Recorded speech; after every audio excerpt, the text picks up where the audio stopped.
Welcome to That's Based. Happy Monday. I'm your host, as always, Caleb Salvatore, reporting from somewhere underground. We're laughing our way through the end of days. Brought to you by Outlaw Streamers and Blood of Tyrants Wines. Drink bloodoftyrants.com with the promo code BASED, B-A-S-E-D. Like the title of the show, you'll save 10% off your order at the checkout. They have two types of wine, both red and white, along with the Liquid Freedom energy drink that you see pictured there. Drink bloodoftyrants.com with the promo code BASED. You'll save 10% off your order at the checkout. Go support the only wine brand, to my knowledge, that's been featured in a Vice News article on domestic right-wing extremism. One more time, it's drinkbloodoftyrants.com.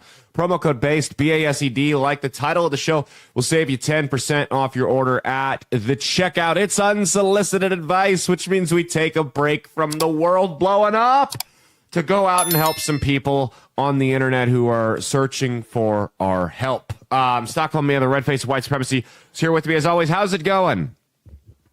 Good. Good. You should say hello to what's left of our audience after we've driven 2/3 of them away over the last 2 weeks. It's 2 weeks ago we were driving we were pushing away the more libertarian sect, because they had their fifis heard about the big bad ICE raids. Somebody think of the pedophiles and Social Security thieves, for the love of God. We drove them away 2 weeks ago when we made fun of that and the No Kings protest retards. And now this last week, we're driving away the Israel crowd, the pro-Israel crowd, because we dared to suggest that the United States maybe just have a couple of strings attached to the billions and billions of dollars we pour into that country every single year. So we've driven a lot of folks away. Don't worry. We will gain them back, and then we will gain new listeners. We'll continue to grow. And then when we gain new listeners, we'll find another way to drive those people off. You can count on it. If there's one thing I know how to do, it's drive away my base. If there's one thing I'm good at, it's driving away large portions of our audience base. Who wants to pay me to sponsor on the show? By the way, we're now accepting new sponsors. You know what I love the most about this, though? So we lost the Israel dick suckers this week, and then the actual dick suckers 2 weeks ago. We've pushed away. But the thing I love the most about this is you've got a whole bunch of people that are going to tune out now because they're going to say that since I don't support Israel, I'm an anti-Semite, which is incorrect, right? And those people are retarded. But then you've got this very small segment of people that maybe some of them were already listening to the show, but they think that since I'm against Israel, that makes me an anti-Semite, and that's why they're going to continue to tune in and share the show around with their friends. That's my favorite part of all of this is a horseshoe thing. They both falsely agree that I'm an anti-Semite, but they have a different reaction to it. That's the best part. They're all morons. That's what they have in common. I'm not an anti-Semite. I've never been one. We've featured on the people on the show where we've had some heated discussions with, and you might consider some of those people to be anti-Semitic. That's up to you. And I disagreed with those people, but I'm not going to stand idly by while the U.S. ships off American kids to go die for another country. That's fucking bullshit. I will argue this till I'm blue in the face. Here's the other thing. A lot of you guys that I notice getting upset about conservatives that are critical of Israel. I think I could count on one hand the amount of you guys that can do 20 push-ups consecutively. So, I mean, because that's it. It's the liberal soy boys and then the 375-pound Fox News-addicted conservatives are the people who were riling up over the last couple of weeks, so which I'm fine with that. We'll happily drive both of those groups away from the show. But what do you have to say about these stories? Do you have anything you want to preface the stories with this week? You'll figure it out. I'll figure it out. Mm-hmm. Is there any shit this week? No shit, no piss, no cum, nothing. Good. Well, someone sent in a Reddit post that I feel like we need to react to on the show, and it's a picture. Teddy Big Dick, who's a big friend of the show, you might see him trolling the anonymous, we'll never reveal his identity, but anonymously trolling the Twitter sphere in local politics here in Nebraska, absolutely terrorizing some well-known politicians on the left. It's a good time. But he sent this into the show, and I felt like we have to react to it. It's just an image. You can pull it up here. It's right beneath me. Am I the asshole for wearing this to my uncle's funeral? It's literally the only formal outfit outfit I own, and the invitation said formal attire only. What do you think? Is this guy in the wrong for this Mario 3-piece suit?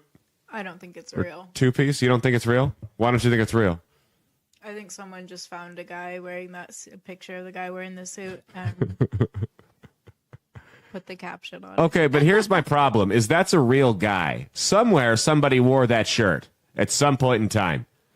And in my opinion, that's another reason to support my upcoming merch line, which is Make Public Stonings Great Again. Can we ban the Nintendo Switch? Is there a way to do that? Because I feel like we've lost an entire generation of men to this thing. And there's, for whatever reason, like there's guys that play the Xbox, the PlayStation, the computer, whatever. But for whatever reason, the guys that are fixated on that Switch, it's like the second they pick up the controller, it just oozes soy into them. I don't know what it is. That's the only one. You look at the lines of these people standing outside the store, and not women. It's fine for women. It's a girl's game. It's a woman and child's video game. Now, we have one. When people come over, we might do like a what's the game we play with the character they fight? Mario Party? Yeah. No, they fight. Yeah. I'm not very good at it. I can't remember. Super Smash Brothers. Yeah. I'll have 12 beers and play Super Smash Brothers when people come over to the house and it's too cold to go out and do a fight. That's fine. But I'm not, like, there's these guys that dedicate substantial amount of time to this game, and it's just weird to me. I don't know. For whatever reason, that's the only system it does it for. So, okay. Let's go to the first one here that Mia sent in. It says, am I the asshole for locking my sister's kid in the bathroom for an hour? English second language. Have we forwarded this post to ICE yet? If not, I'll go ahead and take care of that. So yeah, like the title says, I locked my 6-year-old nephew in my bathroom for an hour. My sister's furious and says I traumatized him. Last weekend, my sister asked me to watch her son Ryan for a few hours while she ran errands. I agreed, even though I'm not super comfortable around kids. But it was just a few hours, and I figured we'd survive. Redditors are like retarded with kids. It's like you put a child around these people and they just don't know how to act. I don't understand. They won't give them their Nintendo Switch, I'll tell you that much right now. It says, at first, everything was fine. We watched a movie. He had some juice, and I thought we were in the clear. But after about 30 or 40 minutes, he started getting more and more wild, like full-on chaos mode. Oh, gee, a little boy got wild. You couldn't sit I'm assuming this kid's like 4. Oh, 6, it says. You couldn't sit a 6-year-old down for 3 hours straight and make him watch Lord of the Rings with you. What a surprise. Who would have thought? Said he started getting more and more wild, like full on chaos mode. He ran around my living room knocking things over, dumped a bowl of popcorn on the floor, started throwing couch pillows. I told him to stop, tried offering him different things to do, but he ignored me. He then snuck into my bedroom, went through the drawers, found a Sharpie, started drawing on the wall. Okay, how did you not stop him? How did you not stop him? I understand Redditors are either 350-pound neck-bearded morons or like frail little soy boys. Regardless, unless you're a quadriplegic, you have the ability to impede the movement of a 6-year-old boy. It's not hard to grab him and go, no, we're not doing this. You allowed him to do all this. I'm just imagining that this fat, sweaty, acne-ridden 28-year-old running around his one-bedroom apartment chasing this kid, of course, just out of breath, about to keel over at any point. It's funny. Says, I tried to take it away. He tried to kick me. I called my sister, but she didn't pick up. It escalated fast. He chased my old dog into a corner and yanked her tail. She snapped at him. How did you not stop any of this? She snapped at him, not hard, but enough to scare him. He screamed like she mauled him and then threw a mug at her. That was it for me. I couldn't handle it anymore, and I didn't feel safe having him loose in the house. So I put him in the bathroom. I told him to sit in there and take a break until he could calm down. Then I locked the door from the outside. I sat outside the door for a while, talking to him every few minutes.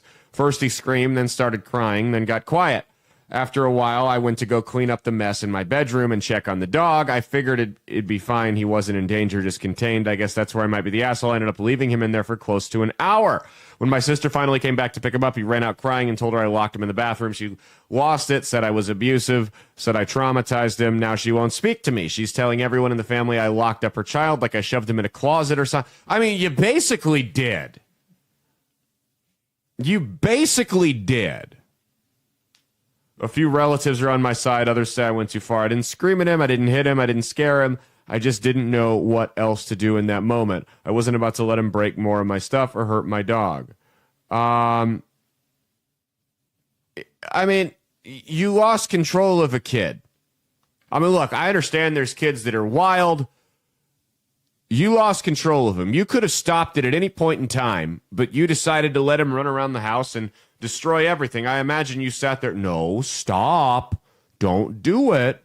Don't look. I guarantee you, you drop a 6-year-old kid with me that's never met me before, starts doing that shit, I'll snap at them one time. Regardless of what they're doing, they will drop it and they will go sit in the fucking corner. I don't care how out of control they are. All I got to do is get my mad voice, which you guys have probably heard a couple of times on this show. All I got to do is get my angry voice out and it's over for that kid.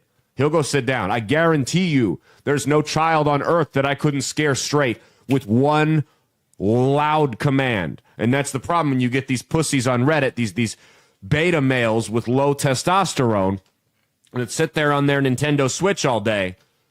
They're not able to do it. He follows him around like a passive little bitch. Stop. Let's not throw. No, absolutely not. That kid gets one warning. The next time I'm going to grab him, he's going to be over my leg. Guess what?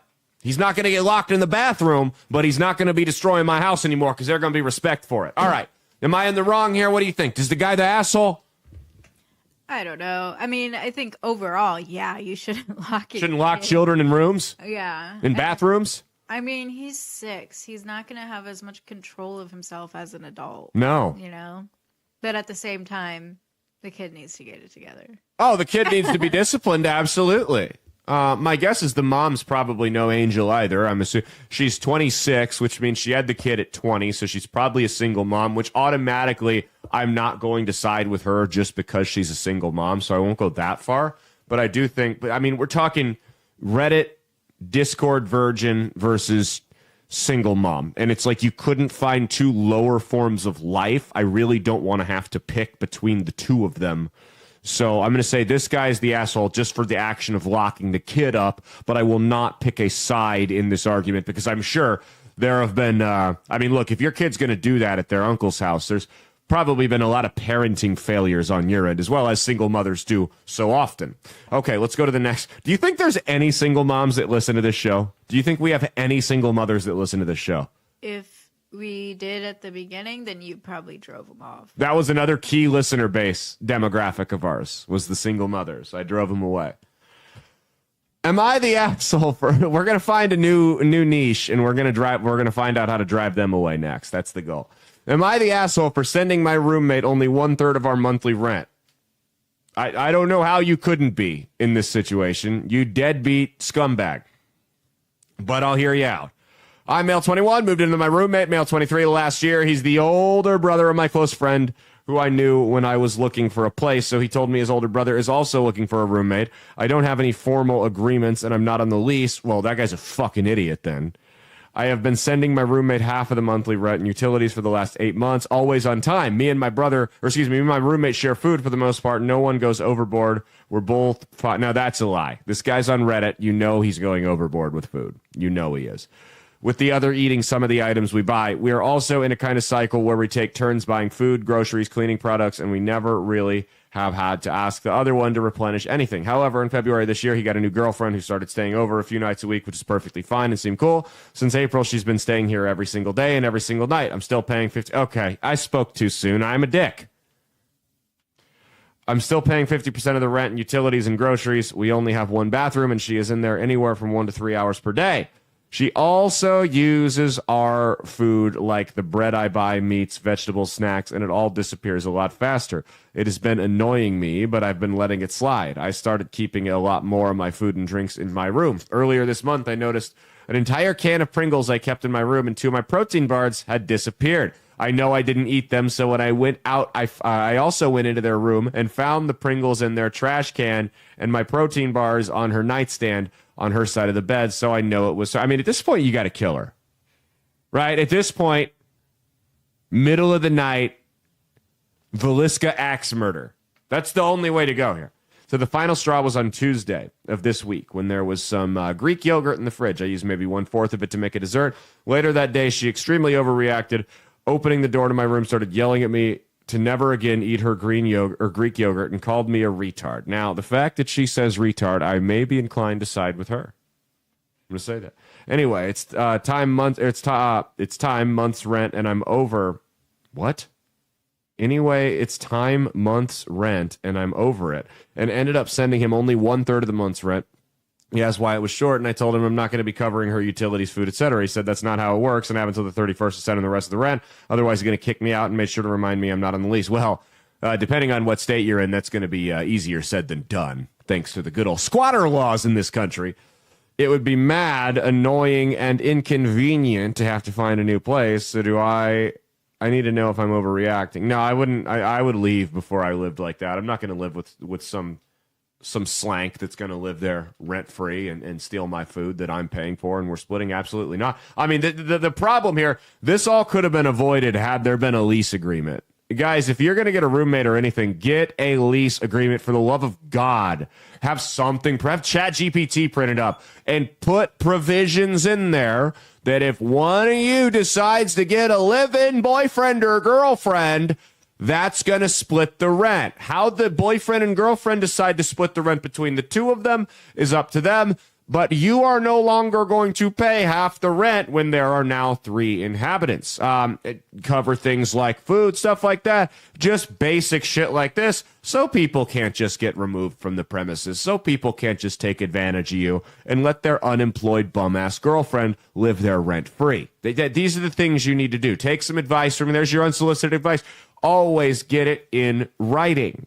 Always get it in writing. Everything should be in writing these days because everybody wants to sue for everything. You have sex with your wife, make sure you got a notary on standby before you two do the deed so she can't say it was non-consensual. I mean, everyone's got a bedroom notary, right? Everyone in the country should have a bedroom notary on standby ready to approve the consent agreement between the two of you. Okay. This is from Gwen on Facebook. Am I the a-hole in a Facebook group? I have a friend or / acquaintance who's become a grandmother who became a grandmother 4 years ago. She chose Jima as her grandma name. Recently, I learned that I too will have a grandchild soon.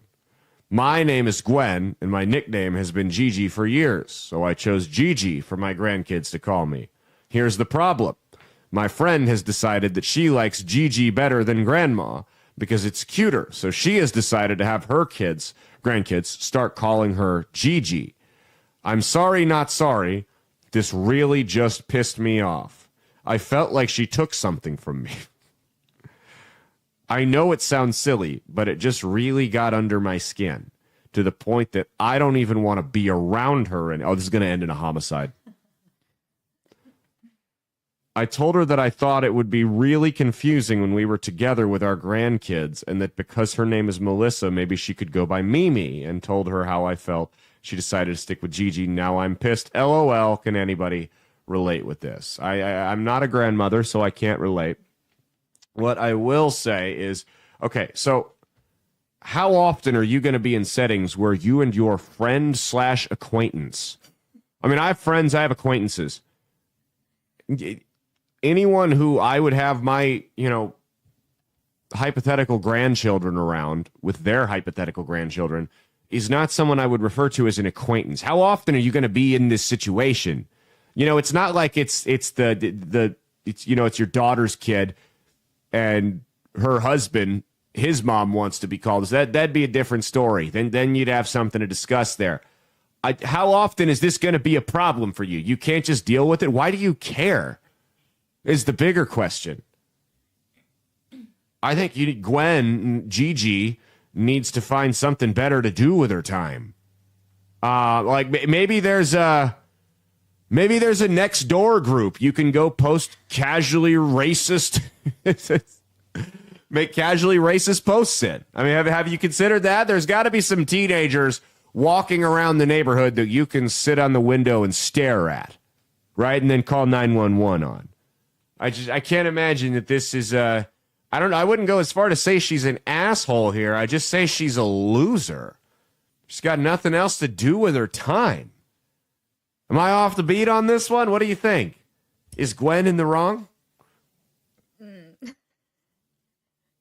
It's so ridiculous. I think Gwen should get over it. Gwen should get over it. Why do you care? Stop worrying about a situation where you're going to be with your kids and your acquaintances' kids and their grandkids. Right. When is this ever going to happen? She makes it sound like it's going to be a regular occurrence.